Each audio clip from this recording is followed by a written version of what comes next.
ഇതൊരു ആയുർ വില്ലേജ് ആണ്. ദയ ആയുർ വില്ലേജിലാണുള്ളത്. അതിൻ്റെ ചെയർമാൻ നാസർ ഭായിൻ്റെ കൂടെയാണ്. നമ്മുടെ സുഹൃത്താട്ടോ, കോട്ടക്ക പറപ്പൂരാണ്.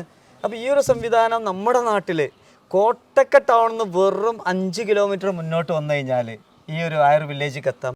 ഇപ്പോൾ ഇതിനോട് ചെന്ന് തന്നെ ഒരുപാട് സംവിധാനങ്ങൾ കേട്ടോ, ആയുർവേദിക് ട്രീറ്റ്മെൻറ്റ്, വെൽനെസ് ഒക്കെ. ഈ സാധാരണ ആശുപത്രിയൊക്കെ അല്ലേ, ഒരു ഒരു ഒരു ഹോസ്പിറ്റൽ സംവിധാനം എന്ന് പറയുമ്പോൾ നമുക്കറിയാമല്ലോ. പക്ഷേ ഇതൊരു വളരെ പ്രകൃതി രമണീയമായ സ്ഥലത്ത് വളരെ കാം ആൻഡ് കംഫർട്ടബിൾ ആയിട്ട് ട്രീറ്റ്മെൻറ്റ് നടത്തുന്നു.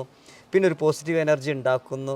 അതോടൊപ്പം തന്നെ ഇവർ ഇതിനോടൊപ്പം തന്നെ ഇപ്പോൾ ഒരു പുതിയ സംവിധാനം തുടങ്ങിയിട്ടുണ്ട്, ദയ ആയുർവേദ വില്ലേജിന് തൊട്ടടുത്ത്. എന്താണ് അതിൻ്റെ പേര്? പിന്നെ റിവർ ഗാർഡൻ. റിവർ ഗാർഡൻ അടിപൊളി കേട്ടോ. ആ ബേർഡ്സൊക്കെ വന്ന് വിവിധ ബേർഡ്സും കാര്യങ്ങളും അതൊക്കെ സൗജന്യമാണ്. ഇവിടെ വരുന്ന ആളുകൾക്ക് സൗജന്യമായിട്ട് കാണാൻ പറ്റും. ഇപ്പോൾ അങ്ങനെ തന്നെയല്ലേ? ഇപ്പം അങ്ങനെ തന്നെയാണ് സംവിധാനം ഒരുക്കിയിട്ടുള്ളത്. നിങ്ങൾക്ക് പിന്നെ കല്യാണങ്ങളുടെ പരിപാടിയാണോ? കല്യാണങ്ങളോ നടത്താൻ പറ്റും? ബർത്ത്ഡേ പ്രോഗ്രാമുകൾ, ഗ്രൂം ടു ബി ബ്രൈഡ്. കോട്ടക്ക പുതുപ്പറമ്പ് കടലുണ്ടി പുഴയുടെ തീരത്ത് ഒറ്റത്തെങ്ങിലാണ് ദയ ആയുർ വില്ലേജ് സ്ഥിതി ചെയ്യുന്നത്. ആയുർവേദ ട്രീറ്റ്മെൻറ്റ് നല്ല രീതിയിൽ നടത്തുന്നു. ഒപ്പം നിങ്ങൾക്ക് വ്യത്യസ്ത പ്രോഗ്രാം സംഘടിപ്പിക്കണമെങ്കിൽ ഇവരുടെ തന്നെ ദയ ആയുർ ഗാർഡൻ എന്ന സംരംഭമുണ്ട്. രണ്ടും ഈ നമ്പറിൽ ബന്ധപ്പെടാം.